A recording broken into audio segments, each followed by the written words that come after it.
여러분 요즘 한창 진행 중인 스포츠가 있습니다. 바로 프로야구죠. 아마 여기에는 야구에 관심이 없는 분들도 아마 많이 계실 텐데요. 야구를 좋아하는 분들은 아주 야구를 즐겨하고 좋아합니다. 저도 야구를 TV를 통해서 가끔씩 봅니다. 근데 야구를 보면서 그런 생각을 많이 했어요. 참 정직한 스포츠 같다, 그런 생각을 했어요. 왜냐하면 1루, 2루, 3루 딱 정해져 있고요. 그리고 치고 정확하게 치고 달리고, 한 바퀴 돌아오면 1점, 이렇게 다른 스포츠들도 다 그렇지만 그 야구를 보면서 유독 그런 생각이 들었어요. 왜냐하면 다 정직한데 다 탁탁 맞아 떨어지는데 한 가지 맞아 떨어지지 않는 게 보여서 저한테 그런 생각이 더 들어진지도 모르겠습니다. 그건 뭐냐면 심판의 판정입니다. 다른 건 다 정확해 보이는데, 그래서 1루에 가고 2루에 가고 그게 세이프냐 아웃이냐 그걸 보기 위해서 비디오 판독까지 하는데, 그래서 오심이 없도록 잘 이렇게 판정을 하는데, 그런데요, 야구에 심판이 투수가 던진 공이 스트라이크냐 볼이냐 이건 판정을 하지 않아요. 딱 스트라이크 존이 있습니다. 네모로 딱 표현 그려져서 TV 화면을 통해서 보면 제일 거의 정확합니다. 딱 보면 투수가 던진 공이 그 네모 스트라이크 존 안에 들어갔느냐 들어가지 않았느냐 우리는 다 압니다. 그런데 심판은 때때로요, 한참 공이 2개 3개 빠진 것 같은데도 뭐 스트라이크 이러고요, 이번에는 스트라이크인데 그 다음에 던지면 볼이에요. 막 이러면 선수들이 막 짜증을 납니다. 저도 심판이 막 그렇게 오심을 이랬다가 저랬다 하는 거 보면 저도 짜증이 팍 나더라고요. 그래가지고 제가 어떻게 생각했냐면 이 KBO 리그에 사무국에 전화를 좀 해가지고 심판된 교육을 좀 다시 시켜라. 사실 그런 마음까지 있었지만 그렇게 하진 않았습니다. 그런데요, 이건 비디오 판독을 하잖아요. 막 이리 갔다 저리 갔다 하니까 선수들이, 어떤 선수들은 화가 나가지고요, 심판한테 왜 내가 스트라이크 아웃이냐고. 그럼 뭐라고 하는지 아세요? 퇴장! 그냥 쫓아내버려. 다시 그걸 이렇게 하지 않습니다. 때로는요, 막 감독까지 나와가지고 막 심판하고 옥신각신 싸우기까지 해요. 왜 그러냐면 애매한 게 문제예요. 애매하게 판정을 내려가지고 이게 부당하게 여겨지고 이게 틀리다고 생각하니까 그런 문제가 생기는 것들을 봅니다.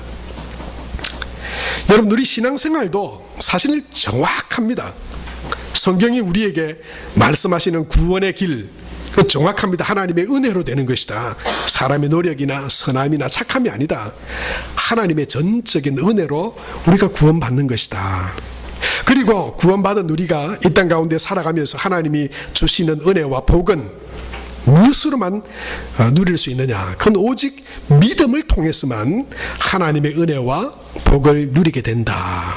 그렇게 성경이 말씀하고 있어요. 성경의 말씀은 정확합니다. 그런데요, 그 말씀을 듣고 살아가는 세상의 우리의 삶을 보면 때로는 애매한 모습으로 우리가 살아갈 때가 참 많이 있습니다. 성경은 정확하고 구원의 길과 하나님이 주시는, 분명히 기억해야 돼요, 하나님이 주시는 은혜와 복은 믿음을 통해서만 노는데, 그런데 우리의 믿음이 때로는 애매하고 두리뭉술할 때가 있다고 하는 거예요. 여러분, 두리뭉술하다, 좀 그런 말이 있죠. 여러분, 이런 말이 있습니다. 두리뭉술, 두루뭉실, 두리뭉실. 이게 다 좀 다르지만 이 중에 하나는 틀렸고요, 또 뜻은 2개 뜻은 같습니다. 뭐가 틀린 말 같습니까? 두루뭉술, 이게 틀린 말일까요? 아닙니다. 이건 예전부터 표준어입니다. 두루뭉술하다. 이 두루뭉술하다, 이거는 무슨 말이냐면요, 모난 데는 없지만 그러나 그렇다고 아주 동그랗지도 않다라고 하는 뜻이 두루뭉술하다. 어떤 표현으로 쓰냐면 얼굴이 살이 쪄서 두루뭉술하다, 그렇게 표현해요. 그건 뭐냐면 얼굴이 모나고 각지진 않았지만 그렇다고 동그랗지만은 않다, 그냥 두루뭉술하다, 둥그렇다, 그렇게 표현하는 것이죠. 그리고 이 말은 사람의 말이나 태도에 쓰일 때는 어떻게 쓰이냐면 그냥 맺고 끊음이 분명하지 않게 그냥 대충 말하고 두리뭉술하게 이것도 아니고 저것도 아닌 듯이 분명하지 않은 태도로 말하고 행동하는 것, 그걸 보고 두루뭉술하다 그렇게 말해요. 근데 여기서 틀린 거는 뭐냐면 두 번째가 틀렸어요. 두루뭉실은 없습니다. 두루뭉실은 없고요. 두리뭉실하다, 이게 처음의 것과 마지막의 것이 같은 뜻이에요. 여러분, 이 두루뭉술하다, 이게 여러분 우리 신앙생활에도 이게 있을 수 있어요.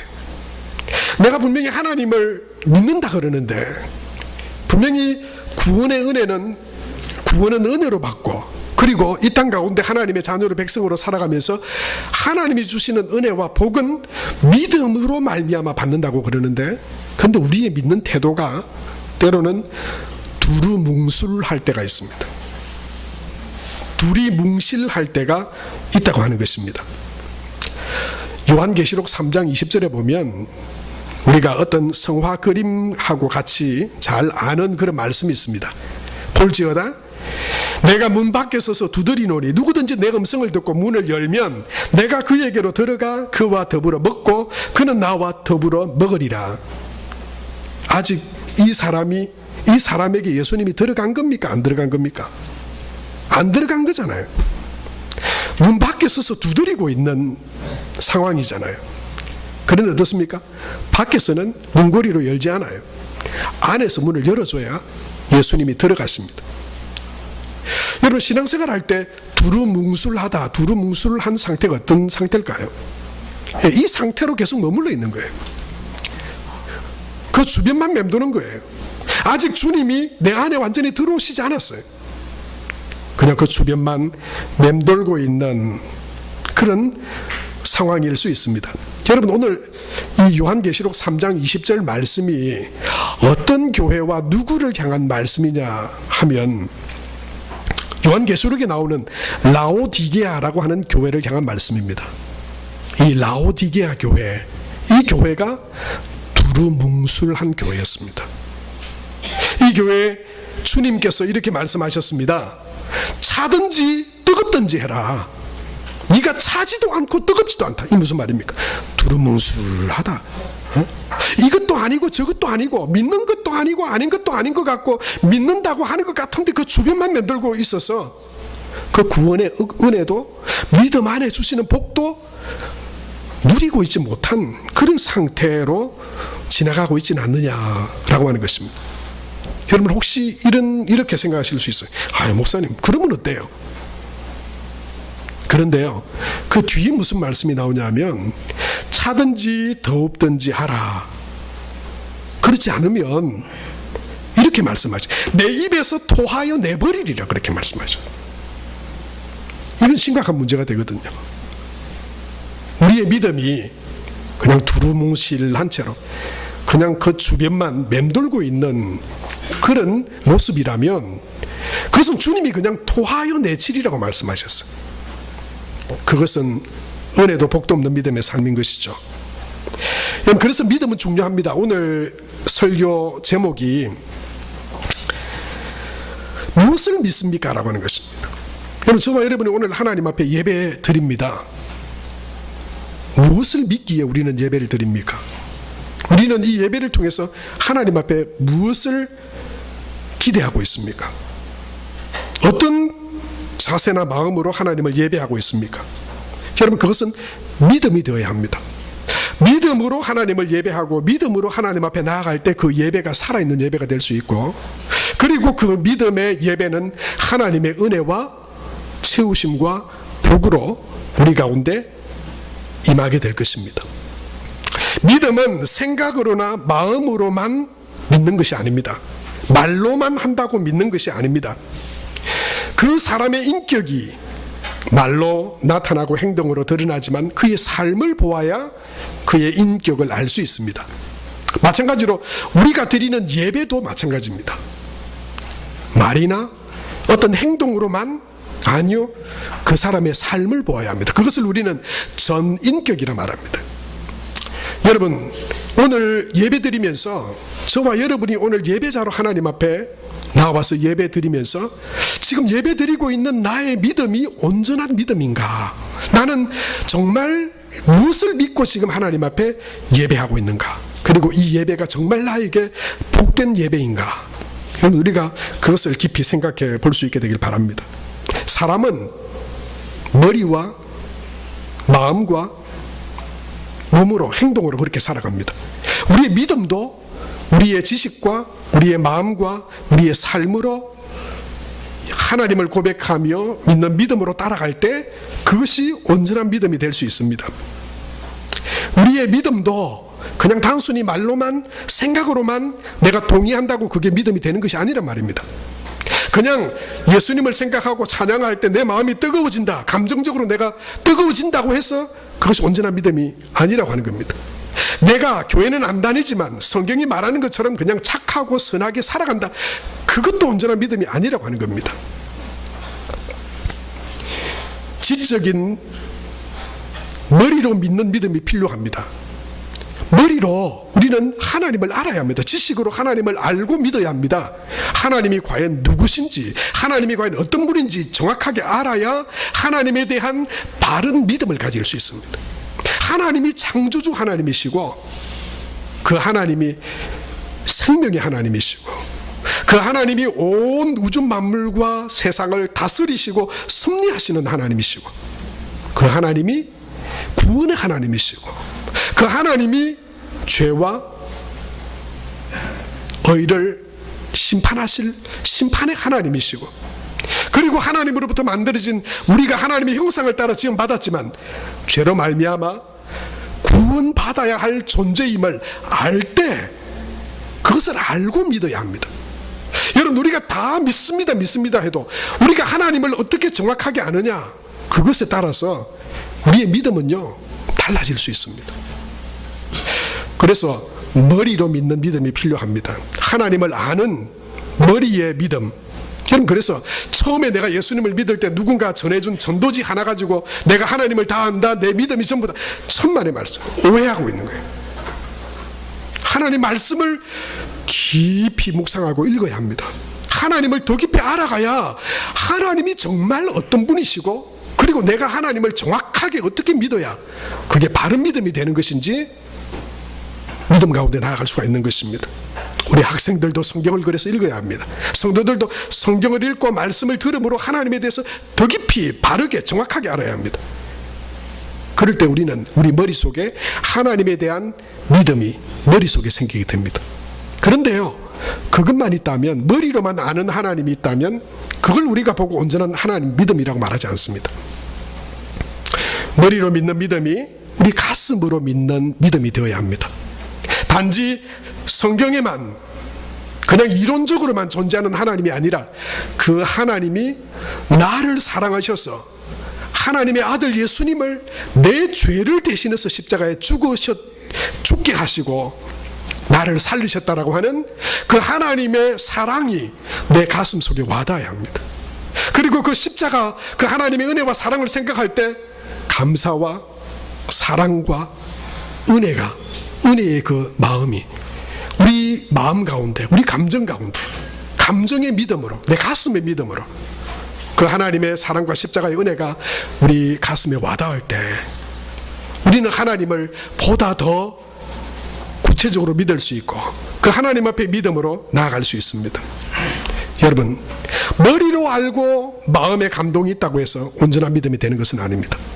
그것이 우리 손과 발의 믿음이 되어야 합니다. 우리 삶의 믿음이 되어야 합니다. 이제는 내가 알겠다고, 내가 하나님이 천지를 창조하신 분이시고 이 땅에 있는 모든 생명이 그 하나님으로부터 주어지신 것이고 그리고 하나님 뜻 안에서 그 사랑으로 구원받아 이제 하나님의 그 사랑으로 내가 구원받은 하나님의 백성이 되어서 살아가게 하셨는데, 그렇다면 이제 나는 무엇을 위해 살아가야 할까? 어떻게 살아가야 할까? 여러분, 그것에 대한 의지적인 결단이 있어야 됩니다.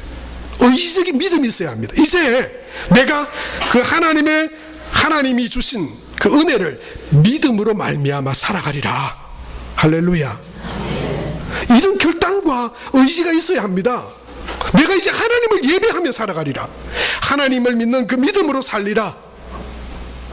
이런 머릿속에 하나님을 아는 지식의 믿음, 그리고 그 은혜가 내 가슴과 하나님께서 그 십자가의 사랑으로 나를 구원하고 살리셨다라고 하는 그 은혜와 감격, 그리고 이제 그 사랑과 은혜를 받은 내가 어떻게 내 의지로 이제는 내가 세상 따라 내 마음 따라 내 욕심 따라 그 무엇도 아니다. 이제는 내가 예수님을 따라 살아가리라. 믿음을 따라 살아가리라. 주님 안에 살아가리라. 이런 믿음의 결단, 여러분, 이것이 있어야 그게 믿음입니다. 그게 온전한 믿음이라고 하는 것이죠. 사랑하는 성도 여러분, 저와 여러분이 그런 믿음의 사람 되시기를 축복합니다. 그 믿음으로 결단하는 믿음이 되시기를 축복합니다. 그냥 주변에 그냥 두루뭉실한 믿음이 되시지 않기를 축복합니다. 분명하고 내가 머리로도 알고 내 마음으로도 감동과 그 사랑을 주시고, 이제 그래서 내게 주신 이 삶을 주와 함께 살아가리라. 믿음으로 살리라. 그래서 그 믿음의 삶에 하나님께서 은혜와 복을 주시는 그런 복된 믿음의 삶으로 세워질 수 있게 되길 바랍니다. 오늘 성경에 보니까 마태복음 16장 16절에 우리가 믿고 구체적으로 따라가야 할 예수님이 어떤 하나님이신지, 무엇으로 우리가 고백하며 믿으며 살아가야 될지에 대해서 말씀하고 있습니다. 우리 다 같이 한번 읽겠습니다. 시작. 시몬 베드로가 대답하여 이르되 주는 그리스도시요 살아계신 하나님의 아들이시니이다 말씀했어요. 예수님을 우리는 믿는다고 말합니다. 우리 믿음의 고백이 가장 구체적으로 딱 고백되어져 있는 게 어디입니까? 사도신경입니다. 여러분, 사도신경을 암송하면서 내가 그 사도신경의 믿음으로 하나님을 고백하며 살아가는지를 스스로 점검해 봐야 합니다. 그냥 예배 드릴 때 여러분 외워서 암송하는 게 아니고요, 그것은 고백입니다. 나의 고백입니다. 믿음의 고백입니다. 특별히 예수님은 가이사랴 빌립보 지역에서 사람들이 나를 누구라고 말하느냐, 사람들이 나를 무엇으로 믿느냐 말씀하셨어요. 사람들은 들어 위대한 선생이나 머리로만 하는 선생이나, 또는 병자들을 고치는 많은 그런 긍휼의 사람이나, 또는 하나님의 능력으로 기적을 행하는 어떤 그런 존재로 예수님을 바라봅니다. 그렇게 말했어요. 예수님은 제자들에게 물으셨습니다. 너희는 나를 누구로 아느냐? 너희는 나를 누구로 믿느냐? 그때 베드로는 주는 그리스도시요 살아계신 하나님의 아들이십니다. 살아계신 하나님의 아들이십니다. 그렇게 고백했어요. 예수님은 그리스도십니다. 그렇게 고백했어요. 여러분, 이 고백이 어떤 고백이냐면, 예수님을 믿는다고 하는 것은 곧 예수님이 그리스도와 같은 분입니다 라고 하는 고백인데요, 그 예수님이 그리스도라고 하는 고백, 저와 여러분이 예수님을 믿는 그 믿음은 어떤 의미냐면 예수님이 왕이십니다. 나의 삶의 주인이실 뿐만 아니라 온 우주 만물의 주인이 하나님이십니다. 그래서 내가 예수님을 믿는다고 하는 것은 예수님의 자녀가, 하나님의 자녀가 되는 것이고, 하나님의 백성이 되는 것이고, 하나님의 자녀가 되는 것입니다. 그런 고백입니다. 또한 이 예수님이 그리스도십니다 라고 하는 것은 예수님은 나의 죄를 씻으신, 죄를 대신해서 십자가에 죽으신, 그리고 나를 의롭게 하시고 나를 깨끗하게 하시는, 나의 죄를 다 용서하신 제사장이십니다 라고 하는 고백입니다. 세상의 그 어떤 곳으로도 우리 죄를 씻을 수 없습니다. 의로워질 수 없습니다. 의롭게 될 수 없습니다. 그러나 오직 예수 그리스도의 그 십자가의 죽으심, 우리의 죄를 대신해서 십자가에 죽으신 그 예수님의 죽으심이 나의 죄를 대신해 죽으신 제사장의 그 의롭게 하고 거룩해 하시는 예수님이십니다 라고 하는 고백이죠. 또 한 가지, 예수님이 그리스도십니다 라고 하는 고백은요, 예수님은 선지자십니다 라고 하는 고백이에요. 선지자는 뭡니까? 우리는 내일 일, 앞으로의 일들을 우리가 알지 못합니다. 뭐가 정말 진정한 복인지, 뭐가 좋은 건지 알지 못합니다. 단지 내가 원하는 것들을 바랄 뿐이죠. 그러나 예수님을 그리스도로 믿고 고백하며 살아가는 삶에 예수님은 그 인생의 주인이 되어 주십니다. 길이 되어 주십니다. 복된 삶을 살아가도록 인도해 주십니다. 예수님을 믿고 고백하는 자의 삶 가운데 예수님은 선지자가 되어주셔서 내 삶의 길, 구원의 길, 복된 길로 인도하십니다. 이 고백이 주는 그리스도십니다라고 하는 고백입니다. 정말 예수님을 그렇게 믿는다면 우리가 머리로 이제 알고 그 예수님이 나를 사랑하셔서 십자가에 죽으셨고 이제 그분이 내 삶의 주인이 되셨다면 그분이 내 인생의 왕이 되시는 거예요. 나의 죄를 다 깨끗하게 하신, 나를 하나님의 자녀 백성으로 구원하신 그 구원의 하나님이세요. 뿐만 아니고 내 삶, 내가 살아가는 인생 가운데 가장 복된 길과 또 구원의 길, 은혜의 길로 걸어가게 하시는 분이 바로 예수님이십니다 라고 하는 그 믿음의 고백이 바로 예수님은 그리스도십니다 라고 하는 믿음의 고백인 것입니다. 사랑하는 성도 여러분, 저와 여러분이 예수를 그리스도로 분명하게 머리로 알고 그분이 나의 예수님이고 그리고 내가 이제 그 주님과 동행하겠다고 하는 의지적인 결단으로 온전한 믿음으로 하나님 앞에 나아가는, 살아가는 그런 복된 믿음의 삶이 되시기를 축복합니다. 여러분, 그런데 이 믿음으로 살자, 믿음으로 살자, 우리가 너무나도 많이 들었습니다만은 그 믿음으로 살아가는 구체적인 건 도대체 뭡니까? 이 믿음으로 산다는 게 좀 두리뭉실하지 않나요? 그런데 그것을 좀 더 구체적으로 믿으며 산다라고 하는 구체적인 표현은 뭐냐면, 저를 따라서 한번 해보시겠습니까? 하나님을 존중하고 그 말씀을 신뢰하는 것입니다. 여러분, 이게 믿음입니다. 믿음은 그냥 내가 믿습니다, 내가 마음으로 믿습니다, 내가 그렇게 살아가리라고 내가 결단합니다, 내가 그 예수님의 하나님의 사랑이 나를 향한 사랑임을 내가 압니다, 그 사랑에 감격합니다. 여러분, 그렇게 느끼거나 말하는 것으로 그 믿음이 다 표현되는 게 아니고요. 믿음은 그렇게 하신 하나님을 존중하는 겁니다. 존중하고 그리고 그 말씀을 신뢰하여 살아가는 것입니다. 그것이 믿음으로 사는 삶입니다. 그래서 내가 믿습니다, 믿음으로 산다, 내가 믿음이 있습니다 라고 하는 것으로 믿음이 되는 게 아니고요, 삶에서 하나님을 존중함이 나타나야 됩니다. 하나님을 하나님의 자리에 모셔드리고 존중하며 살아가는 삶이 곧 믿음인 것이에요. 하나님은 그렇게 말씀하셨습니다. 사무엘상 2장 30절에 보면 나를 존중히 여기는 자를 내가 존중히 여기고 나를 멸시하는 자를 내가 경멸하리라 말씀하셨어요. 존중하는 자를 존중하시겠다고 말씀하셨어요. 잠언 8장 17절에 보면 나를 사랑하는 자들이 나의 사랑을 입으며 나를 간절히 찾는 자가 나를 만날 것이라 그렇게 말씀하셨습니다.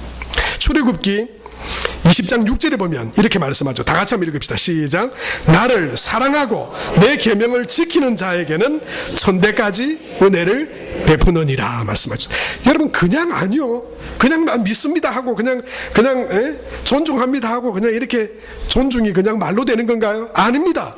존중함으로 살아가고 하나님을 사랑함으로 구체적으로 살아가고 그리고 그의 계명을 지키고 사랑하는 자에게 그 믿음의 은혜와 복과 믿음과 은혜와 복을 주신다고 말씀하신 거예요. 하나님은 아무나 다 구원하시지 않습니다. 여호와의 이름을 부르는 자는 구원을 얻으리라 말씀하셨어요. 예수님 시대에 많은 환자들이 있었지만 다 나음 받은 게 아닙니다. 예수님께 나아온 자들은 나음을 입었더라 말씀하셨어요. 여러분, 하나님을 존중하고 믿는 믿음의 표현, 그것이 하나님의 존중함을 받고 하나님의 그 믿음의 은혜와 복을 받게 된다라고 하는 것입니다. 그렇다면 하나님을 존중함의 가장 구체적인 표는 뭡니까? 내가 하나님을 그렇게 머리로 가슴으로 삶으로 믿기에 내가 그 믿음을 가장 확실하게 드러내는 표현은 뭡니까? 예배입니다. 그게 예배입니다. 그래서 믿음으로 드리는 예배는 복됩니다. 예배를 오직 믿음으로 드려야 됩니다. 예배를 소중하게 여겨야 됩니다. 예배 빠지는 것을 아주 심각하게 생각하셔야 됩니다.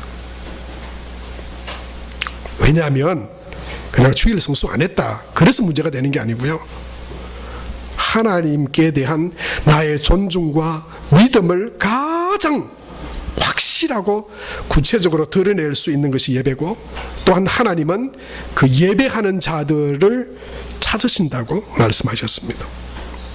예배는 하나님을 존중함으로 하나님의 자녀, 하나님을 믿는 하나님의 사람이 하나님께 드리는 가장 귀한 믿음의 표현이자 고백입니다. 하나님을 예배하는 자에게, 믿음으로 하나님을 예배하는 자에게 하나님께서 은혜와 복을 주십니다. 여러분, 그 복된 자리에 저와 여러분이 지금 계시다고 하는 사실을 믿으시기 바랍니다. 그리고 저와 여러분의 믿음이 두루뭉실한 믿음의 예배가 아니라 분명하고 확실한 그 믿음으로 하나님 앞에 정말 복되게 예배드리는, 대충 예배에서 응답도 두루뭉술한, 이게 믿기는 믿는데 그냥 믿음의 삶에 두루뭉술한 그런 삶이 아니라 정말 확실하고 구체적으로 믿고 하나님을 예배함으로 우리의 삶에 하나님이 주시는 은혜와 복도 구체적으로 그 말씀의 약속대로 받아 누리는 저와 여러분의 삶이 되실 수 있게 되기 바랍니다. 세상에 우리보다 선하고 착한 사람 많습니다. 그러나 그들이 다 예배자는 될 수 없습니다. 하나님이 찾으시는 사람은 선하고 착한 사람이 아닙니다. 하나님은 진실한 믿음의 예배자를 찾으십니다. 하나님, 나는 연약합니다. 나는 부족합니다. 나는 죄인입니다. 그런 나를 구원하여 주시고 하나님의 자녀 백성 삼아 주신 그 하나님 앞에 은혜를 구하며 예배합니다. 그 예배자를 하나님께서 찾으시고 그 예배에 하나님께서 은혜를 베풀어 주시는 줄로 믿습니다. 하나님을 믿음으로 드리는 존중과 믿음의 예배와 믿음의 삶에서 여러분, 그것이 하나님을 존중함의 가장 구체적인 표현이 그것이 예배라면 그 예배의 꽃은 11조입니다. 저는 11조를 율법적으로 강조하는 목사가 결코 아닙니다. 그러나 분명한 것은 우리의 믿음의 꽃은 11조입니다. 왜냐하면 하나님께서 내 삶의 왕이십니다. 내 삶을 분명히 하나님 인도하십니다. 나는 하나님으로부터 은혜와 복을 공급받아 살아갑니다 라고 하는 구체적인 바로 그것이 믿음의 고백이 11조입니다. 성경에 보면 느헤미야 때에 이스라엘 백성들에게 11조가 무너졌습니다. 그러자 제사장들이 다 흩어져 버리고 예배도 다 무너져 버렸습니다. 느헤미야는 그것을 다시 세우는 역할을 했습니다. 예수님은 바리새인의 잘못된 11조에 대해서 비판하셨습니다. 그건 잘못된 것이야. 하지만 그것이 필요 없다고 말씀하지 않았습니다. 예, 맞습니다. 어떤 분들은 그렇게 생각하실 것입니다. 교회 11조 하면 그거 다 교회가 사용하는 거 아니냐, 그걸로 교회 운영하는데 그냥 사용하는 돈 아니냐, 회비 아니냐. 예, 맞습니다. 그 11조가 사용되어지는 곳은 교회입니다. 목회자의 생활비도 주고 그것으로 교육도 합니다. 그러나 11조를 받으시는 분은 하나님이십니다. 그래서 11조는 믿음의 꽃입니다. 하나님 앞에 드리는 우리의 믿음의 고백입니다. 하나님은 하나님을 믿음으로 예배하고 그리고 하나님께서 내 모든 삶의 주인이심을 고백하며 믿음으로 드리는 그 믿음의 은혜와 복을 주십니다. 그런데요, 이 복된 삶이 결코 쉽지만은 않습니다. 이 복된 믿음의 삶을, 예배를, 또 하나님 앞에 드리는 우리의 온전한 믿음을 가로막고 방해하는 것들이 있습니다. 예배를 소홀하게 만들어 버리는 것들이 있습니다. 다른 것들이 더 좋아 보이고 다른 것들이 더 우선순위가 되어 보이게 하는 것들이 있습니다. 바쁜 일, 내가 하고 싶은 것, 그리고 그것을 하나님 앞에 드리면 나의 다른 것들을 비워야 한다라고 하는 그런 생각들이, 염려들이, 걱정들이 앞서고 당장 눈앞에 보이는 삶이, 생활이 걱정이 됩니다. 그래서 믿음으로 하나님 앞에 온전히 나가지 못합니다. 예배도 대충 드립니다. 하나님 앞에 온전히 믿음으로 드려야 될 것에 대해서 드리지 않습니다. 예수님이 만약에 그것이 그래 교회에 쓰이는 것이니까 그거 필요 없다, 마음만 드려라 그랬다면 그래 이제부터 안 해도 된다 하셨겠죠. 그러나 예수님이 분명히 말씀하셨어요. 이것도 행하고 그것도 버리지 말아야 할지니라. 왜요? 하나님께 드리는 예물이 하나님의 교회를 세우고 복음을 증거하는 일에 사용되기 때문에 그것이 사용되어져야 된다고 하는 겁니다. 그것을 통해서 하나님의 교회가 세워져야 된다고 하는 겁니다. 또한 그것을 받으시는 분은 하나님이시기 때문에 믿음으로 하나님 앞에 드릴 때 하나님께서 복을 주시겠다고 분명히 선언한 것이기 때문에 그렇습니다. 여러분, 그래서 우리는 그 부분에 대해서 분명한 믿음을 가져야 합니다. 지난번에 홍콩과 카지노 선교 여행을 다녀왔습니다. 특별히 카지노 마지막 날 이 마카오를 선교 여행을 다니면서 그 가이드 하시는 분이 이런 이야기를 했어요. 마카오에 가니까 이 카지노 호텔이 약 40여 개가 있었습니다. 얼마나 휘황찬란한지 온갖 아름답고 좋은 것들로 사람들을 막 끌어모으려고 온갖 쇼를 다 하더라고요. 뭐 물쇼, 분수쇼, 그 안에 뭐 박물관 같이 꾸며놓고 화려하게 해놓은 것들이 많더라고요. 그런데 이 카지노 호텔의 특징이 있답니다. 방을 어둡게 해놓는데요. 왜 그럴까 물어봤습니다. 왜 카지노 호텔은 방이 어둡습니까? 방에 들어가면 무조건 자라. 그리고 놀기는 어디서 놀아라고요? 카지노 하면서 놀아라는 거예요. 카지노 하면서 놀라고 방을 어둡게 해놓는데, 여러분, 거기에 가는 사람들의 마음이 어떨까요? 한번 여기서 내 인생에 한번 잘 땡겨서 인생의 대박을 한번 터뜨려 보면 어떨까? 뭐 그런 마음 가지고 가는 거 아니에요? 한번 10원 넣고 한 1,000만 원 정도 한번 벌어보면 어떨까? 뭐 이런 마음 아닐까요? 그런, 여러분, 헛되지만 그런 망상과 꿈을 가지고 거기 가요.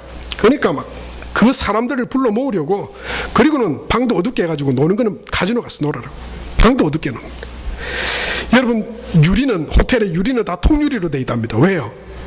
다 그냥 꿈을 가지고 왔는데 잃어버렸어요. 그렇다고 호텔에서 뛰어내리지 마라. 그래가지고 통유리로 다 만들어놨대요. 그리고요, 보니까 거기에 셔틀버스는 다 공짜입니다. 왜요? 죽치고 여기 앉아있지 말고 공짜 버스 타고 가라는 거예요. 잃어버렸으면. 여러분, 저 강원랜드의 기사를 여러분 한번 보셨어요? 거기에 차를 저당 잡히고 가져가지 않는 불법 주차가 얼마나 많은지. 여러분, 꿈을 가지고 그 가서 한번 어떻게 한번 해볼까 하고 갔는데 다 잃어버렸어요. 에? 차까지 그냥 저당 잡히고 전당포에 가서 막 온갖 것들 다 맡기고 다 잃어버리고 이제 어떻게 가나? 공짜 버스로 태우셨대. 여러분, 심지어 거기에서 좀 많이 잃은 사람들 있잖아요. 그냥 한 1년치 벌어가지고 이걸로 가가지고는 이번에 한번 여기서 인생의 승부를 보리라 하고는 막 카지노에서 막 하다가 그걸 다 잃어버렸어요. 그런 사람에게는, 특히 많이 잃어버린 사람에게는 무슨 표를 준지 아세요? 마카오를 떠날 배삭을 준답니다. 여러분, 제가 홍콩에서 우리도 마카오로 배 타고 갔거든요. 1시간 가까이 막 회속정을 타고 갔으니까 그 아마 가격이 비쌌을 거예요. 그런데 그 사람들에게 공짜 배삭을 준답니다. 왜요? 왜 주겠습니까? 잃어버렸다고 절망하고 여기서 죽지 말고 어디 가서 죽으라고요? 너가 집에 가서 죽으라. 너가 나라 가서 죽으라. 공짜 배삭을 준답니다. 여러분, 저는 그 이야기를 들으면서 야, 이거 달콤하고 아름다운 것으로 그 휘황찬란하게 거기에 행복이 있고 거기에 무슨 인생의 미래가 있으리라고 생각하고 사람들 막 벌떼같이 모아가지고는 탈탈탈 다 틀어가지고 공짜 배 튀웠어요.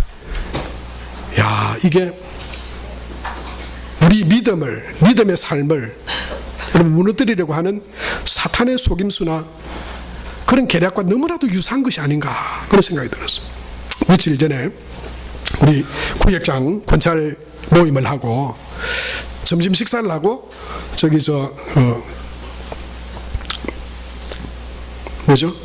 케이블 그 종착점이 있는 저기 산 위에 가서 우리 같이 커피를 좀 마셨습니다. 우리 권사님들하고 커피를 쫙 시켰는데 보니까 거기는 뭐 원두 커피 이런 거밖에 없잖아요. 쓴 커피들.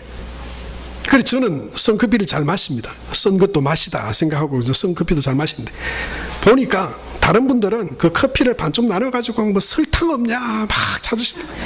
보니까 저희 집사람이 가가지고 또 막 시럽을, 단 시럽을 가져왔으면 쭉쭉 짜놓으시더라고요.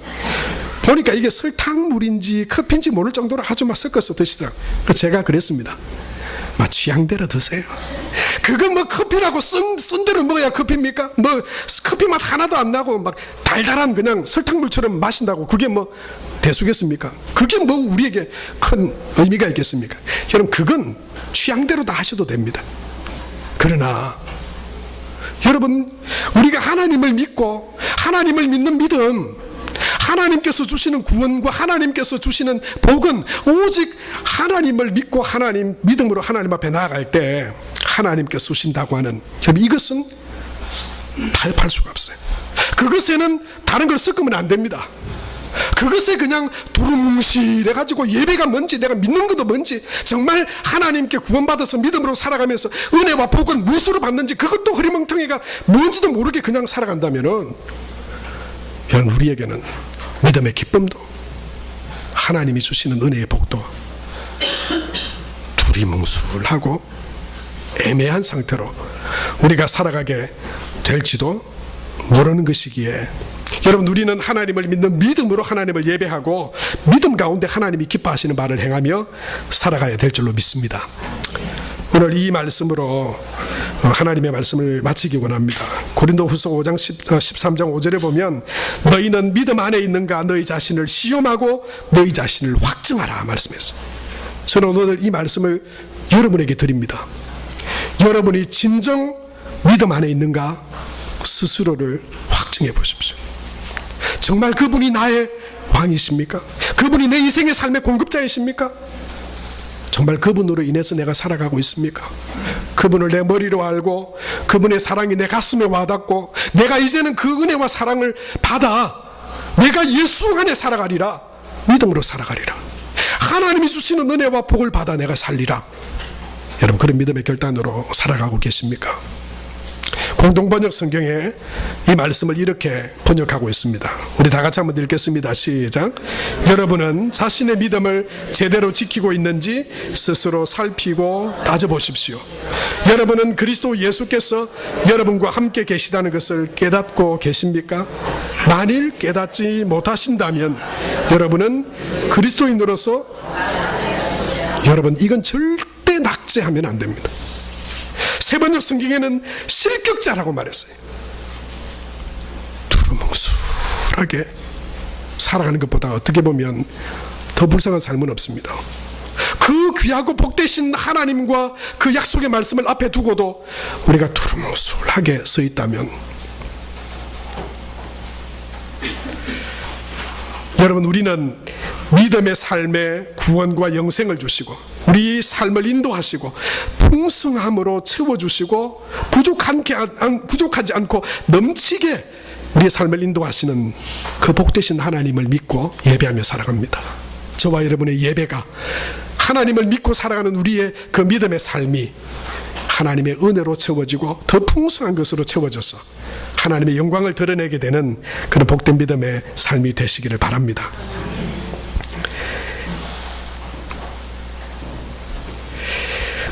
마카오 선교여행을 하면서 버스를 타고 가면서 높은 타워를 하나 봤습니다. 그게 마카오에 있는 마카오 타워였습니다. 높이가 무려 233m였습니다. 그런데 그 옆을 지나가면서 가이드가 그렇게 말했어요. 저기 번지 점프가 있습니다. 저 마카오에 번지 점프가 있는데 한번 뛰어내리실 분 손 들으십시오. 그랬어요. 여러분, 그 중에 제일 젊은 사람이 누구였을까요? 제가 여러분에게도 한번 말했던 적 있지 않습니까? 번지 점프 한번 하고 싶다고. 불현듯 그 생각이 확 드는 거예요. 그런데 233m래요. 그 제가 그 순간 쫄여가지고 꼼짝도 안 하고 가만히 있었습니다. 그리고는 뒤로 한번 살짝 돌아봤거든요. 왜냐하면 저보다 조금 더 연세 있는 목사님이 저 뒤에 있었거든요. 그분이 손 들면 나도 손 들어야 되겠다, 그런 마음으로 딱 쳐다보는데 이분이 가만히 있더라고요. 그래서 제가 한번 안 뛰어내리실래요? 한번 안 뛰어내리실래요? 그러니까 다른 데 쳐다보시더라고요. 막 이렇게 밖에 경치 보는 듯하게. 그런데 그 찰나에 내가 나라도 손을 들어야 되나 말아야 되나 좀 마음을 졸이고 있는 순간 가이드가 딱 이러는 거예요. 손 안 드시기 잘했다고 그러는 거예요. 와, 그때 제 마음이 얼마나 편안하든지. 왜요? 그걸 물어보니까 저기 뛰어내리는 게 무서워서가 아니고 저기서 한번 뛰어내리는데 우리나라 돈으로 하나로 얼마를 줘야 되는지 압니까? 60만 원 줘야 된다. 할렐루야! 제가 그제 할렐루야! 난 60만 원 없습니다. 60만 원을 내가 뭐하러 그게 가져가겠습니까? 와, 얼마나 기쁘던지. 그리고 제가 옆에 뒤에 있는 분한테 그랬습니다. 에이, 뭐 무섭다고 뭐 그래 손을 못 드냐고. 한번 뛰어내립시다. 제가 그냥 돈 없다는 백으로 그냥 막 그랬어요. 그런데요, 저 마카오 타워에서 저 줄 하나에 의지해 가지고 하루에 약 60명 정도가 뛰어내린답니다. 근데 여러분, 뭐 믿고 뛰어내릴까요, 저거?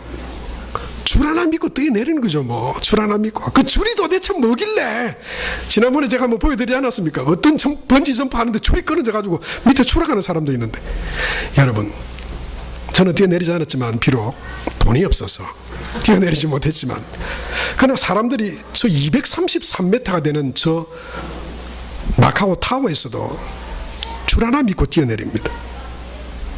그런데 우리 하나님은, 여러분, 우리 모두가 매달려도 끊어지지 않는 복된 줄 되심을 믿습니다. 하나님을 믿고 예배하며 그 하나님의 뜻 가운데 살아감이 우리가 이 땅 가운데 복을 누리며 사는 길이고, 더 풍성하게 하나님의 은혜를 경험하며 살아가게 되는 일이고, 그리고 가장 아름답고 복되게 살아가는 믿음의 삶인 줄로 믿습니다.